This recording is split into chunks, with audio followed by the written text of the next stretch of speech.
Welcome to Cyberspace. I'm your host, Leslie Poston, and today we're diving into something that bridges my early research work with our ongoing exploration of digital psychology.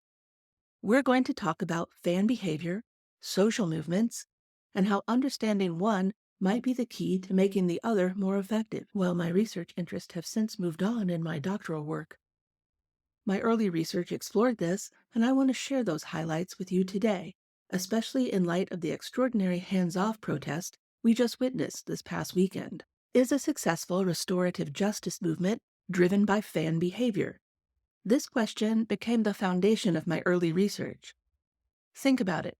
Regressive movements like MAGA or anti-vaccination groups develop passionate, sustained followings that stick around long after the initial event that sparked them.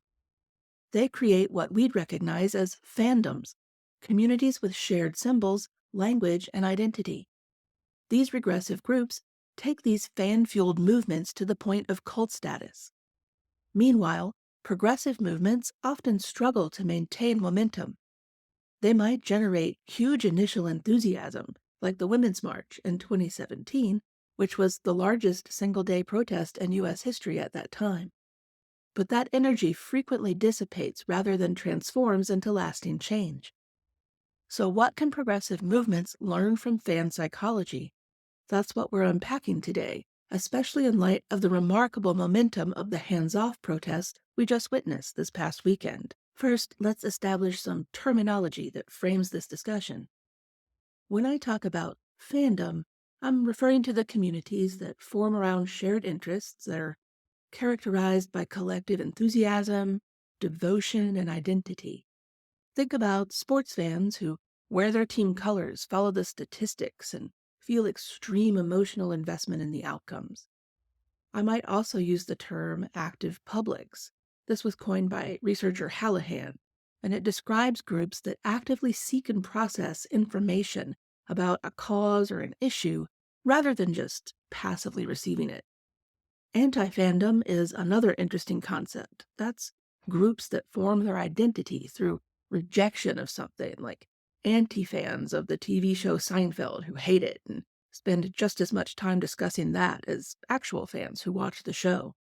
And all of this connects to media psychology, how media affects human behavior, thoughts, and feelings in an increasingly digital world. To explore these ideas for that early research, I originally used the Women's March movement as my primary case study. But before we get into that, let's talk about what just happened this weekend. The hands-off protests that took place across America on April 5th, 2025, drew an astounding 5.5 million participants in the U.S. alone, according to the organizing group Indivisible. What's interesting about this more recent protest is the way this movement united people across the political spectrum in what we're calling an anti-fandom, collective opposition to Donald Trump and Elon Musk's perceived and real threats to democracy. This remarkable coalition building stands in stark contrast to the earlier women's marches, which, while historic, faced significant challenges in maintaining momentum and cohesion. The first Women's March happened in 2017, a direct reaction to Donald Trump's inauguration. It started with an impulsive idea from a woman in Hawaii on election night and somehow became the largest day of protest in U.S. history at that time. Despite this overwhelming support, the movement faced controversy and infighting, largely centered on an apparent lack of intersectionality and inclusion, as well as disagreement about symbols like the pink hats with cat ears, worn largely by white women new to protesting. This was a move that came across to many as performative, setting the wearers apart from the existing movement builders. The second major nationwide women's march happened in 2021 in reaction to Texas enacting restrictive reproductive health care legislation. Though well attended, it was not nearly as large as the earlier 2017 march. The contrast between these earlier events and the recent hands-off protest reveals important lessons about movement building. Thinking about lessons about movement building brings us to the power of symbols in movement building.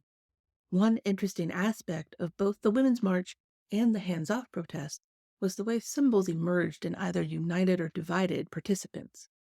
The hands-off protest created powerful symbolism through its name, representing both resistance to authoritarianism and unity in defending democracy, as well as its big tent messaging that allowed people room to express their particular reason for participating.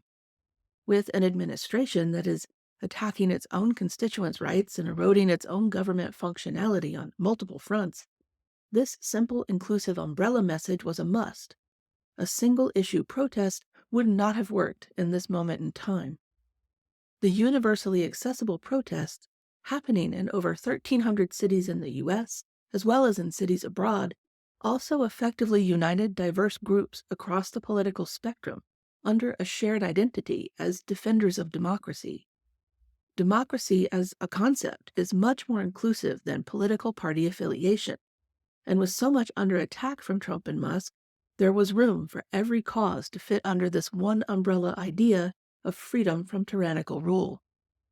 In contrast, the pink cat ear knitted hats, which came to be known derogatively as, quote, pussy hats, became the defining visual of the 2017 Women's March.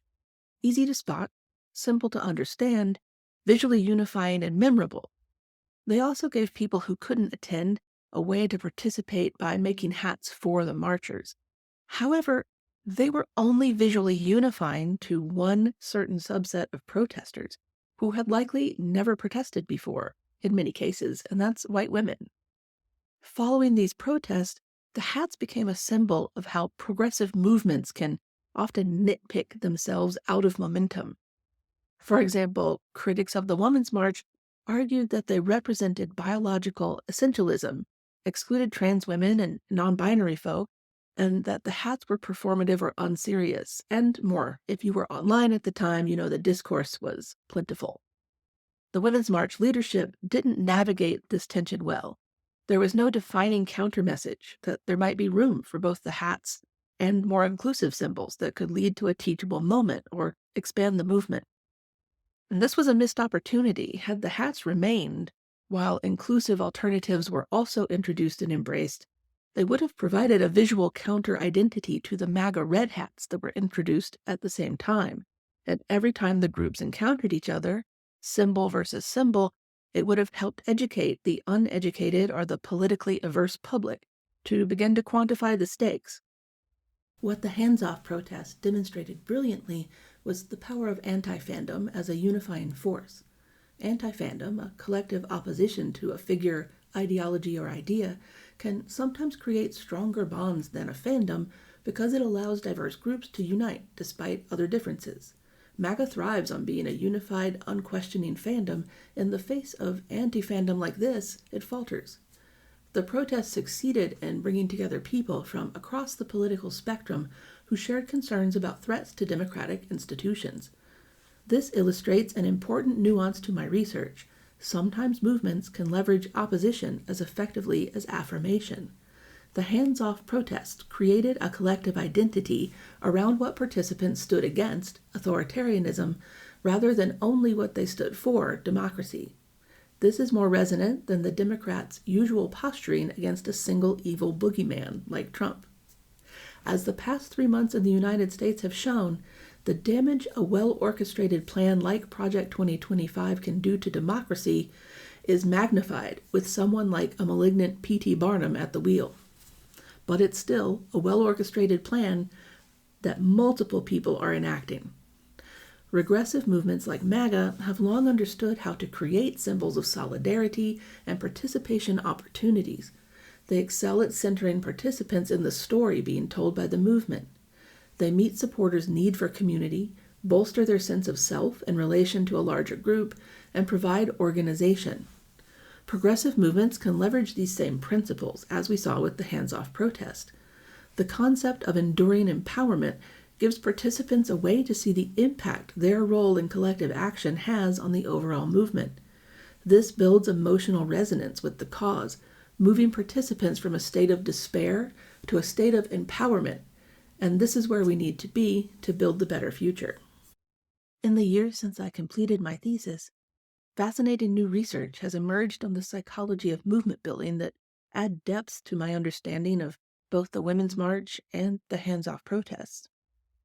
Research on identity fusion represents a visceral sense of oneness with a group that goes beyond mere identification.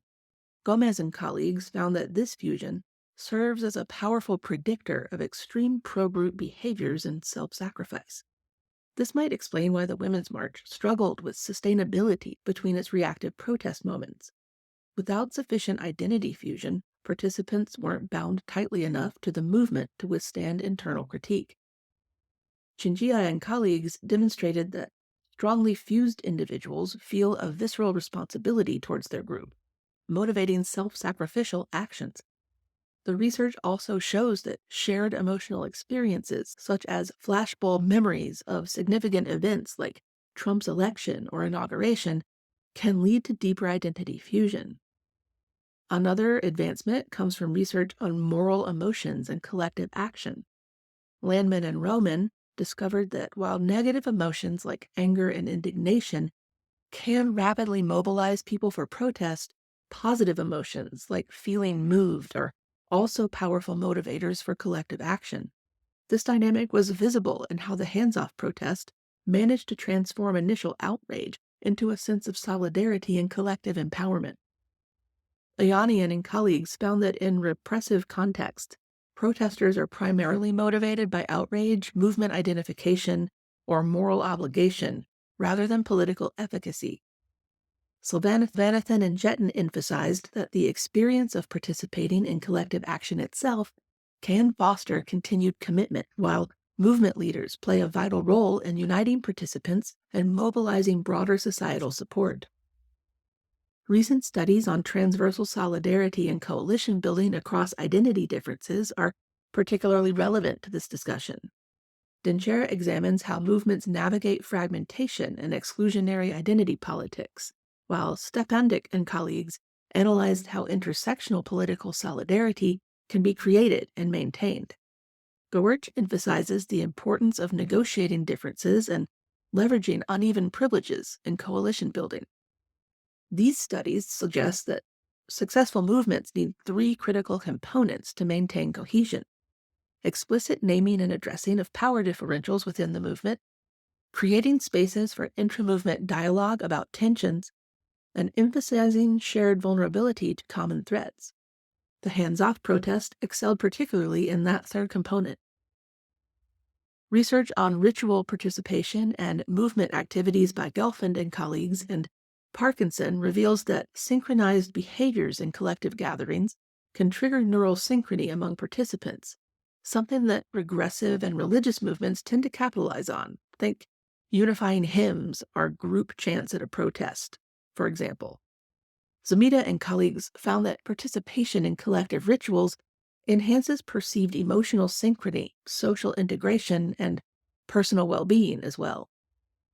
Finally, I'm fascinated by recent work on networked individualism and social movements.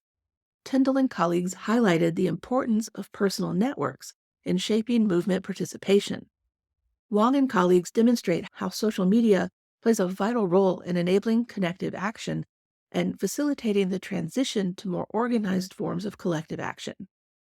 Flesher examines how autonomous network logics can sustain strong movements without traditional organizational structures, emphasizing the importance of shared political culture and a collective identity, which explains why imposing a single symbolic identity like the pink hats can backfire, while offering multiple entry points for identity expression, like at the hands-off protest, strengthens overall cohesion. The hands-off protest demonstrated effective digital organizing that helped them achieve unprecedented turnout. Organizers leveraged social media not just for awareness but for active coordination, as well as utilizing consistent local in-person group meetings, an email list, and virtual Zoom calls. They also developed clear messaging that could be reproduced and shared easily across platforms, creating a digital ecosystem that supported real-world action. What was particularly notable was how the hands-off protest used digital platform live streams and photo sharing to create a sense of nationwide community. Participants could see in real time that they were part of something much larger than their local gathering, which reinforce their sense of collective power. This highlights an area where progressive movements often need to improve: digital sustainability beyond the event itself. Posting disappearing Instagram stories just the day of the protest is useful, but not necessarily sticky enough to last and grow. Excellent social media tools for movement building include short video on platforms with finely tuned algorithms that don't require ads for leverage, like TikTok, as well as community building on private social platforms like Discord, in addition to real-life organizing. Another necessity is a list of actionable goals. The Women's March faced hurdles centered on not including marginalized groups in the goal setting for the organization.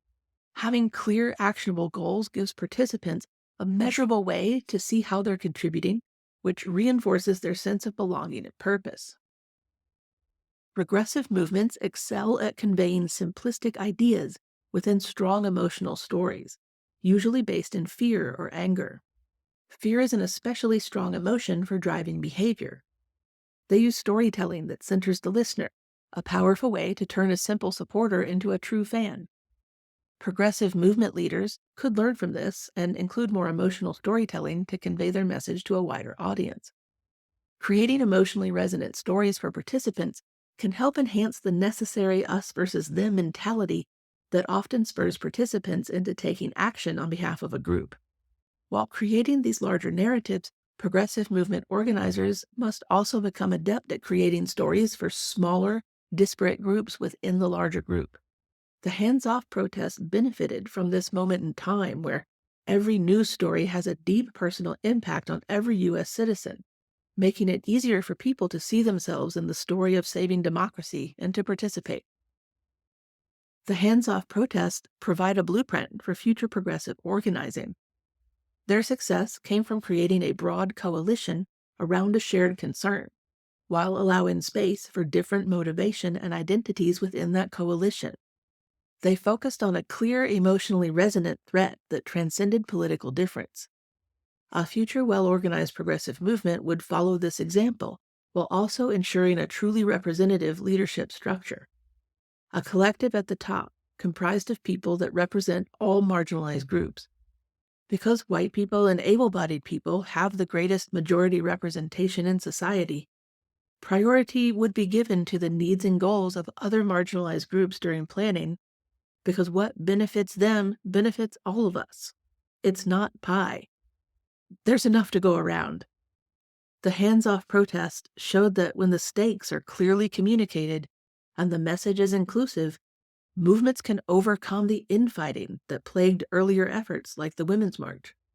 The challenge going forward will be to turn potential infighting from a destructive force that eliminates any chance of a unifying symbols creation to a creative force that allows participants to be the social actors within their group and improve upon the symbols together. The extraordinary success of the hands-off protest this past weekend validates the core argument of my early research. Understanding fan psychology and its counterpart, anti-fandom, is an important piece of the puzzle for building effective movements for social change. With 5.5 million Americans participating, these protests demonstrated that when movements effectively leverage collective identity, clear symbolism, and shared opposition to perceived threats, they can achieve remarkable mobilization across traditional divides. There may be a tendency to see utilizing fan psychology as trivializing a push for serious societal change, but a better way to frame it may be that organizers are simply using the quirks of the human brain to the advantage of restorative justice and a progressive and inclusive society. Progressive movements push forward ideas and changes that can be difficult to embrace. Building both fan bases and anti-fan coalitions that will carry your movement forward is one of the best ways to ensure a sustainable, purposeful, successful progressive movement. The work isn't just about being right, it's about building a community powerful enough to create lasting change. So why did I change my research focus when I moved into my doctoral program? Well, that's pretty simple. One of the findings of my research that I wrote in my thesis was that more white voices were not necessarily needed in this research area, and that we should amplify the marginalized voices that are not just doing the hard research, but living the hard research. In my thesis presentation, I do highlight some researchers that I think that everyone should pay attention to. So I will also try and bring them into the show notes for this episode as well, because we want to highlight all research. As to what I'm studying, now I'm studying another pressing problem of our time, and that's algorithmic suppression and the psychology behind that and how we move through it and around it to survive and thrive. And I'm very excited about that, and hopefully I'll be publishing on that later this year.